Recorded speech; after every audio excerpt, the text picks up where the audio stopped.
My wife said I owed her nothing. So I proved I owed her no loyalty. And now she's begging while I found someone who truly respects me. I'm a 35-year-old male and own what I'd call a pretty successful gym, not one of those corporate chain places, but a real community spot that I built from literally nothing. We're talking about starting with a broken-down warehouse, maxed-out credit cards, and a dream. Now, we have over 400 active members, 5 trainers working for me, and a reputation that brings people from 3 towns over. My wife, Sarah, a 33-year-old female, and I met back when I was just a regular trainer at one of those big box gyms. You know, the ones with more pizza parties than actual workouts. She came in as a client, all designer workout gear and attitude, but something clicked. She was working in marketing, making decent money, and seemed to really appreciate my entrepreneurial spirit. At least that's what I thought. Fast forward 8 years of marriage and man, let me tell you how things can change. The signs were there, but when you're grinding, sometimes you're too busy building to notice your foundation's cracking. So, here's where it all went sideways. It was a Tuesday. Funny how you remember these details. I had just finished what felt like the longest day ever at the gym. I had to cover for Mike, one of my best trainers, who called in sick with food poisoning or something. I spent the morning fixing a treadmill because the repair guy couldn't come until next week and had back-to-back sessions with clients, including this one, Karen, literally her name, who spent 30 minutes arguing about her membership contract. Fun times. Despite all that, I still wanted to spend time with Sarah. That's what you do in a marriage, right? Make time for each other. I got home around 9:30 p.m., showered quickly and found her on the couch scrolling through her phone like it held the secrets to the universe. I remember exactly what I said. "Hey babe, wanna watch that new show you were talking about? I know it's late, but I could use some us time. Simple request, right? Nothing crazy. I wasn't asking for much." Her response? Holy love, bros. I can still hear it in my head. Without even looking up from her phone, in this ice-cold voice I didn't even recognize, she said, "I don't owe you intimacy." Like, what the actual love? I stood there for a good minute, probably looking like I just dropped a plate mid-bench press. I had to ask her to repeat it because surely I misheard, right? But nope, she doubled down, finally looked up from her phone, and said it again, like she was reading from a script.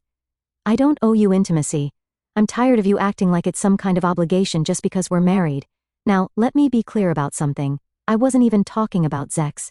I literally just wanted to watch TV together. Hell, I was so tired I probably would have fallen asleep halfway through anyway."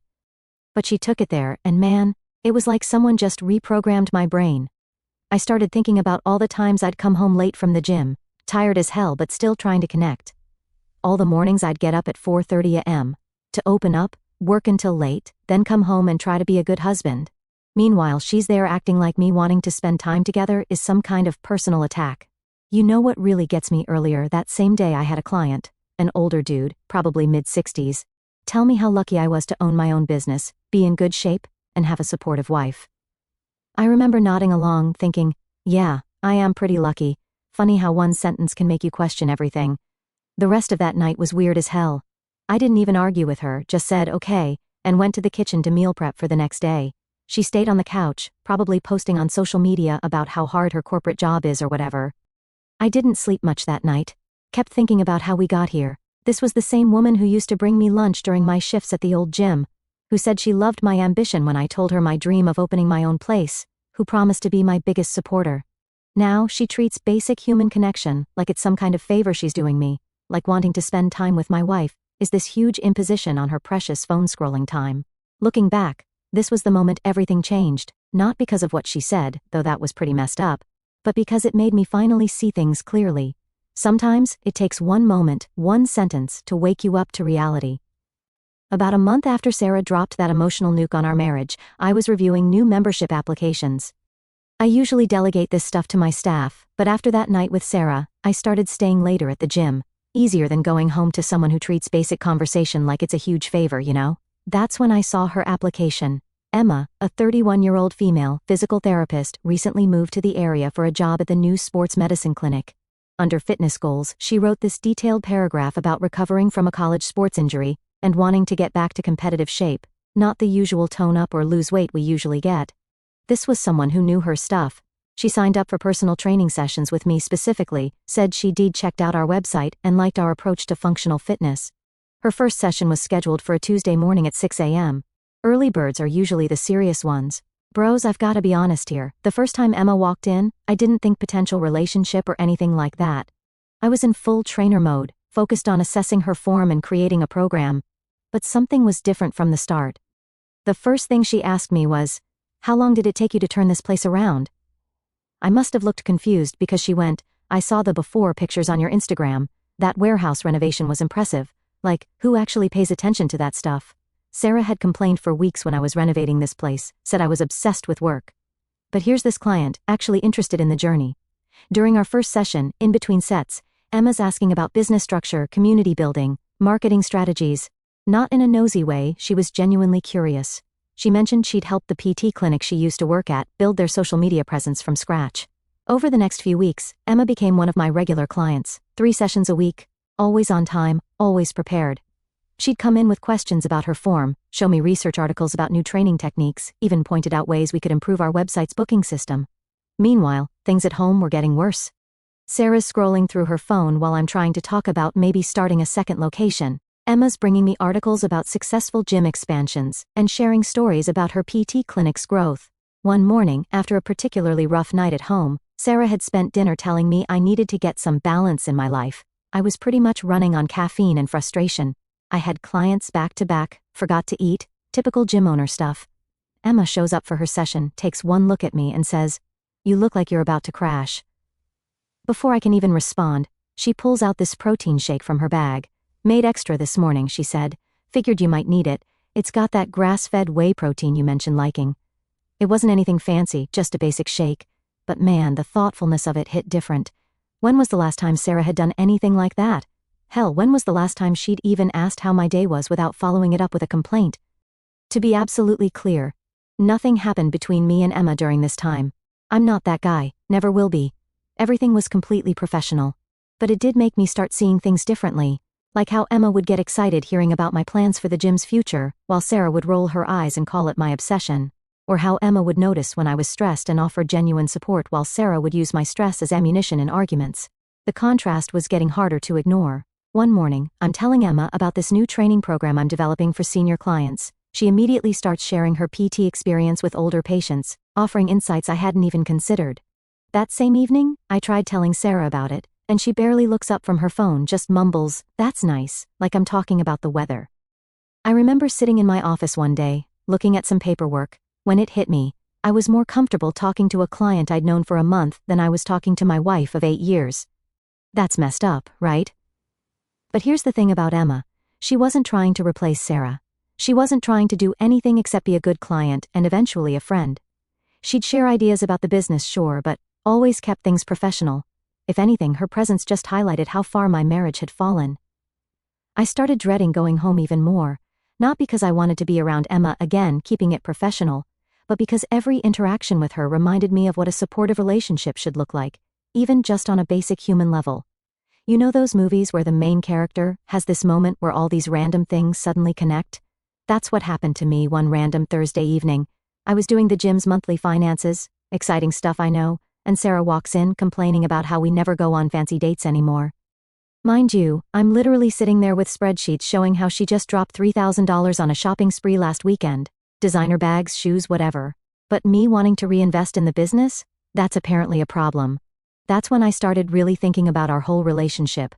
Flashback to when I first opened the gym, Sarah actually told me I was being irresponsible for using our savings, mostly my savings by the way, as part of the down payment. She said I should be realistic and keep my trainer job at the corporate gym. Now that we're successful, she loves telling her friends how we built this business from scratch. We? Where was that we when I was sleeping on a camping mat in my office during renovations because we couldn't afford contractors? Meanwhile, Emma's literally sending me articles about small business expansion strategies during her training sessions. One day, she comes in excited because she found this study about how independent gyms can compete with big chains by focusing on community building. She's not even getting paid for this, just genuinely wants to see the business succeed. But here's what really opened my eyes. I had this client, Mark, changed his name obviously, who's going through a divorce. The guy's been training with me for years, always seemed pretty happy. One day, he's doing deadlifts and just starts opening up about his marriage. Everything he said hit way too close to home. How his wife would dismiss his achievements.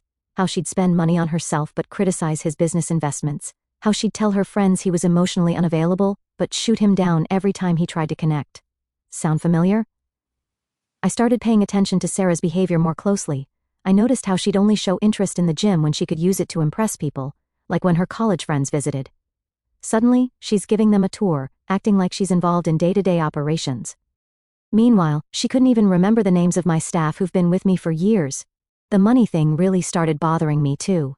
I found out she'd been telling her friends I was obsessed with work while dropping hundreds at fancy restaurants with her work friends every week. One time, I suggested setting up a proper business emergency fund, and she acted like I was taking money away from our future. Sorry, didn't realize Jimmy Choo bags were essential for our future. Emma noticed something was off during our sessions. She never pried, but she'd say things like, "You seem distracted today. Want to focus on heavy bag work?" She knew hitting things helped me think. One time, I mentioned dealing with some business stress, and she shared this breathing technique she uses with her PT patients. No judgment, no criticism, just genuine support. Then came this eye-opening moment at Sarah's company party, the first one I'd been to in a while because, running a business. Sarah's introducing me to her coworkers, and I kid you not, she describes me as just a gym owner with this weird apologetic tone. Just a gym owner, the same gym that paid for her Range Rover. Meanwhile, Emma's telling her PT clients about my gym's adaptive fitness program for seniors, something she helped develop ideas for. I found out she'd been recommending us to her patients because she believed in what we were building. No ulterior motive, no social media clout chasing, just genuine respect for the work. I started realizing how much time I spent walking on eggshells around Sarah. I couldn't talk about the gym without her making some passive-aggressive comment about work-life balance. I couldn't mention potential upgrades or expansions without her sighing dramatically. I couldn't even celebrate small wins without her somehow making it about her. The final straw, I found Sarah's open laptop one day. I wasn't snooping, I was moving it off the couch, and her Facebook messages were up.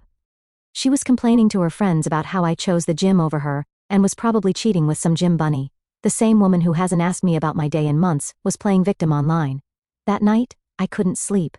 I kept thinking about everything, the dismissive comments, the financial double standards, the constant criticism. I realized I was more comfortable talking business with a client, Emma, than sharing anything real with my own wife. I started hitting the bags after hours, trying to clear my head. One night, I stayed so late that the cleaning crew had come and gone. I just sat in my office, looking at old photos from when we first opened. Sarah was smiling in those pictures, acting proud. When did that turn into resentment? Or was it always there and I just didn't want to see it? Sarah must have sensed something was different because she started doing this weird thing where she'd randomly show up at the gym.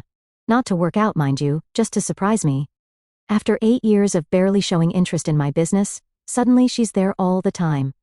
The first time she came by, she walked in right in the middle of Emma's session. I was spotting Emma during a particularly heavy set of squats, giving the usual trainer feedback about form and breathing. Sarah just stood there, watching, with this look on her face I couldn't quite read. After Emma finished her set, she politely introduced herself to Sarah, totally professional. Sarah just gave this tight smile and said she needed to steal her husband for a minute. The conversation that followed was bizarre. Sarah started going off about how I seemed different lately, said I wasn't present in our marriage anymore. Rich? Coming from someone who spent the last few months basically ignoring me unless she needed something, right? But here's the kicker, she suggested I cut back on my client load and delegate more so we could spend more time together.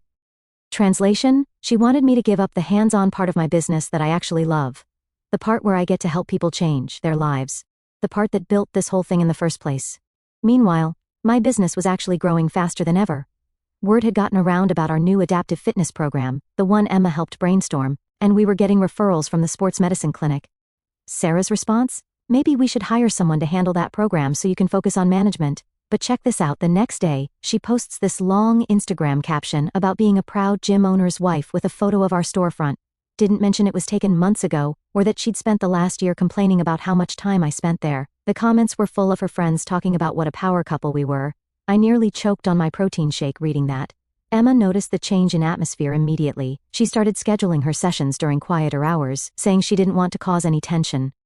I assured her everything was professional, but she just gave me this knowing look and said, "Sometimes people create drama where there isn't any because they're afraid of losing something they've already lost." That hit hard because it was exactly what was happening. Sarah wasn't upset about losing me, she was upset about losing control. Things got really weird when Sarah started trying to mark her territory at the gym. She'd bring me lunch, something she hadn't done in literally years, but only when Emma was scheduled for training. She started posting gym selfies with captions like "supporting my man," even though she barely worked out anymore. She even tried to sit in on one of Emma's sessions, claiming she wanted to learn more about what you do all day. One time, Sarah actually interrupted a session to ask my opinion about curtains. Curtains, in the middle of me coaching Emma through a complex Olympic lift. Do you know how dangerous that could have been? Emma, bless her, just racked the bar and calmly suggested we take a water break. The final straw came during a staff meeting. We were discussing expansion plans, looking at potential locations for a second gym, crunching numbers, all that fun stuff. Emma had connected us with some of her PT colleagues who were interested in a possible collaboration. It was exciting, real growth potential. Sarah showed up unannounced, again, walked into the meeting, and started questioning everything. Isn't one location enough? Why take on more debt? Don't you think you're being a bit ambitious? In front of my entire staff. She even made this snide comment about how some people were getting awfully invested in our business decisions. After everyone left, I finally confronted her. I asked her what her problem was. That's when she dropped it. She thought Emma and I were having an affair. Based on what? According to her, Emma was too interested in the business to be just a client. She said she'd seen how we looked at each other during sessions. I lost it. I told her she was seeing things that weren't there because she couldn't handle the fact that someone actually respected my work. I pointed out that in the past month, Emma had shown more genuine interest in my business than Sarah had in years. Sarah's response? Well, if you care about her opinion so much, maybe you should marry her instead. That's when everything clicked. Sarah wasn't afraid of losing me, she was afraid of losing the lifestyle my business provided. She didn't care about the gym's success except for how it made her look to others, and she definitely didn't care about my dreams unless they aligned with her image of what our life should be. I went home that night and slept in the guest room. I didn't even tell her, just grabbed my pillow and went. She didn't come looking for me. Probably too busy posting on social media about how hard marriage is or whatever. That first night in the guest room was weird. I kept waiting for Sarah to come knocking, to ask what was wrong, to show literally any interest in fixing things. She didn't. Instead, I could hear her on the phone in our bedroom, probably telling her friends about what a terrible husband I was. The walls in our house aren't that thick, and I definitely caught phrases like married to his gym and that woman, meaning Emma. The next morning was even weirder. Sarah acted like everything was normal, made coffee, asked if I wanted breakfast, like she hadn't just accused me of having an affair in front of my entire staff the day before. I grabbed my gym bag and left without eating. She posted on Instagram an hour later about marriage taking work with some stupid inspirational quote background. The disconnect was insane. At the gym, I had to do damage control. I called a staff meeting before opening and explained the situation.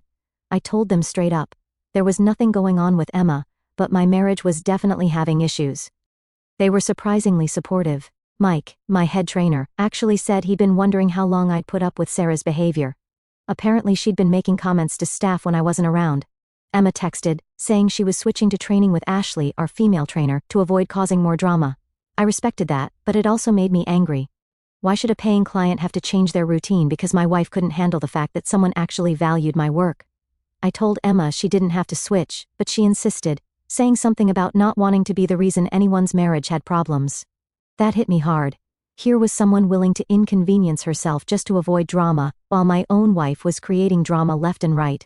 Emma even offered to connect Ashley with her PT contacts for the expansion plans so the business wouldn't lose those opportunities.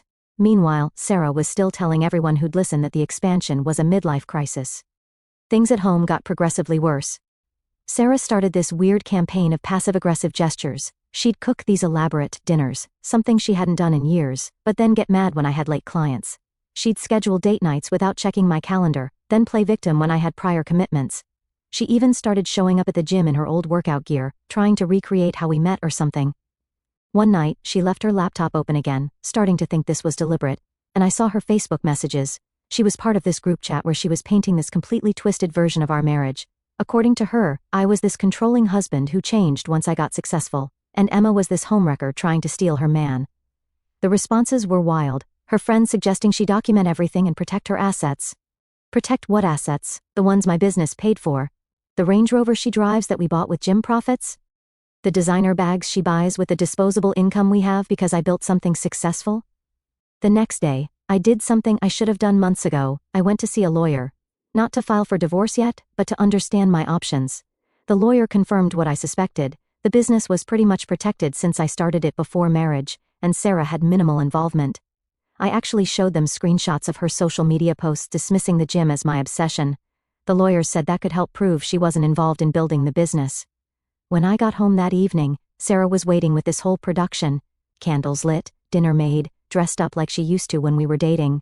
For a split second it almost worked. Almost. Then she started talking about how we should reconnect by taking a long vacation, suggested I could step back from the gym for a while, let the staff handle things. That's when it hit me. She didn't want to fix our marriage, she wanted to fix her control over me. The gym represented something she couldn't control, and Emma represented someone who valued that part of me. I looked at her across that candlelit table and felt nothing, no anger, no hurt, just emptiness. When did my wife become a stranger? Or was she always this person, and I just didn't want to see it? I want a separation, I said right in the middle of her vacation planning monologue. The change in her face was instant, first shock, then anger, then this calculated look I'd seen too many times lately. Is this about her? She demanded. Are you leaving me for that trainer? No, I replied. I'm leaving because you just proved my point. After everything that's happened, you still think this is about another woman. It's not. It's about you not respecting me, my work or my dreams unless they fit your narrative.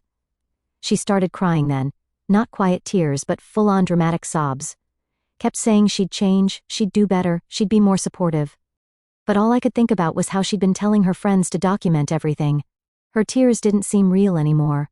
I packed a bag while she was still crying in the dining room, called my buddy Jake who owns a boxing gym across town. He had a spare room and understood the situation. As I was leaving, Sarah suddenly switched tactics, started talking about how I was throwing away 8 years of marriage, how I'd regret this, how Emma wouldn't respect me once the novelty wore off. Emma, I said, has shown me more respect as a client than you have as a wife, and that's the problem. The first week after moving out was a weird mix of feeling like crap and feeling weirdly free.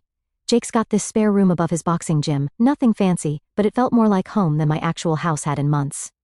Sarah was blowing up my phone with everything from angry accusations to tearful apologies. I just let it go to voicemail. Emma had switched to training with Ashley, and I respected that boundary. But fate's got a funny way of playing with your life sometimes.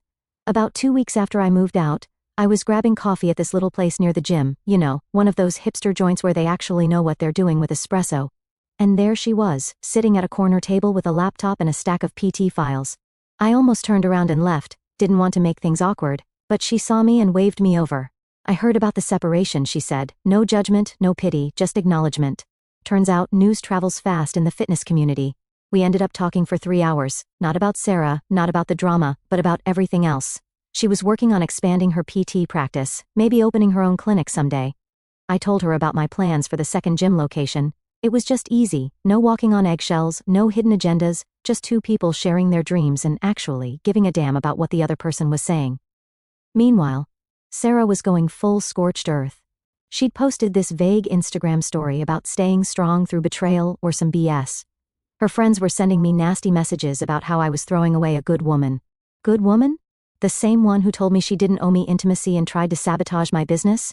The next day, I had this meeting with a commercial real estate agent about the second location. Emma had mentioned this up-and-coming area where the sports medicine clinic was expanding, thought it might be good for a gym. She was right, the demographics were perfect, lots of young professionals, not much competition.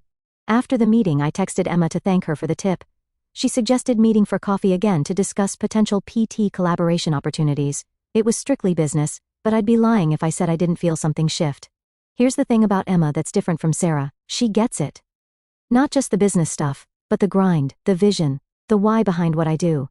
When I talk about wanting to help people change their lives through fitness, she doesn't roll her eyes or call it an obsession. She adds to the conversation, shares her own experiences, makes it better. One evening, we were going over some plans for a possible gym PT clinic partnership. Ashley was there too, keeping everything professional. And Emma said something that stuck with me. She was talking about her own journey, how she got into PT after her sports injury, and she said, "Sometimes the worst things that happen to us lead us to where we're supposed to be." While this was happening, Sarah was getting desperate. She showed up at the gym one morning, all tears and apologies, said she'd been talking to a therapist, realized her mistakes, doubt harder. Wanted to work things out.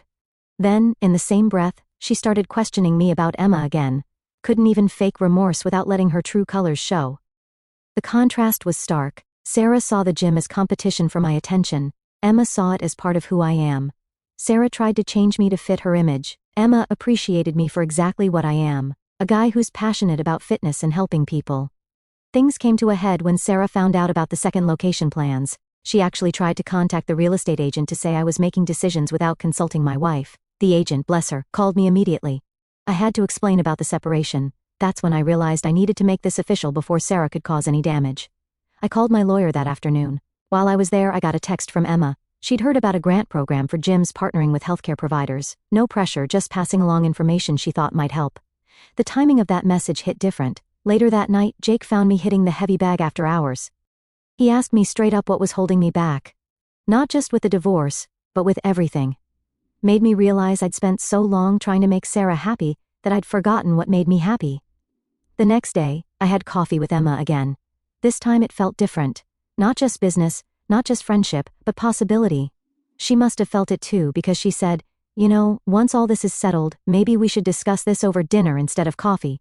For the first time in months, I felt like I could see a future that actually made sense. 2 months into our separation, Sarah's company went through what they called a strategic reorganization. Translation, they fired half the marketing department, including her. Suddenly Miss I Don't Owe You Intimacy was facing some real-world consequences of her actions. Here's where it gets good. Remember all those social media posts she made about being a boss babe and a marketing genius? All those designer purchases she justified as maintaining her professional image? Yeah. Turns out those skills don't mean much when you're job hunting in a tough market. The day after she lost her job, she called me crying, not about us, not about the marriage, but about money. See, she'd just financed that Range Rover 3 months ago, had a bunch of credit card debt I didn't even know about, and wanted to know if I could help out until she found something new. Meanwhile, I was finalizing the lease on the second gym location, the one she said was a midlife crisis. Turns out, Emma's tip about that up-and-coming area was solid gold. The demographics were perfect, and we had a wait list of PT clients before we even opened. Speaking of Emma, things were developing there too. We kept everything professional during the separation, but we'd been spending more time together working on the gym PT clinic collaboration. One evening, after a particularly successful meeting with investors, we went out to celebrate with the team. The way she looked at me across that table, let's just say I finally understood what it means to have someone actually see you.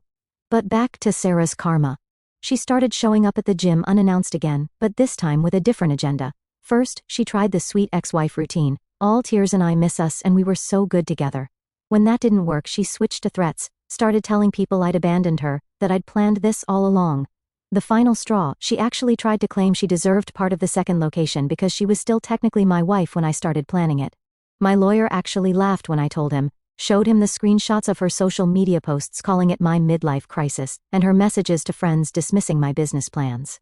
That shut that down real quick.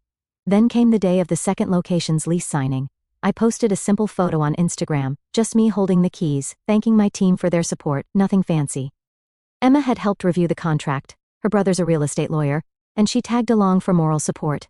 Sarah saw that post and lost it completely. She started blowing up my phone with crazy messages, called Emma every name in the book. Even showed up at the new location while we were measuring for equipment, causing such a scene that one of my trainers had to escort her out. Emma and I kept things professional until the divorce was filed, but the night after I signed the papers, we had dinner. Just us, no business talk, no pretenses. I told her everything, how she'd shown me what real support looks like, how she'd helped me see my own worth. She admitted she'd been interested since that first coffee shop conversation, but respected my situation too much to act on it. The new location opened last week. Guess who showed up trying to get a free membership? Sarah, with some story about wanting to support my business now that she understands its value. Yeah, right. Funny how she suddenly respects the gym when she can't afford her fancy boutique fitness classes anymore. Emma was there for the opening, not as a client or a business partner, but as my date. The look on Sarah's face when she saw us together? Priceless.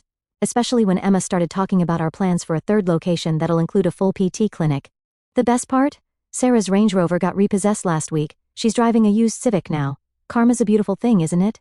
Edit for those asking. Yes, Emma and I are officially together now. No, we didn't cheat. Sometimes, life gives you a second chance at happiness. You just have to be brave enough to take it. Edit too, Sarah. Since you're definitely reading this, the gym membership answer is still no. And I want my old hockey jerseys back. Final update, you guys asked for gym progress pics. Just posted them on my fitness Instagram, same username. And yes, that's Emma spotting me on bench press. We're that couple now, and I'm not even sorry about it.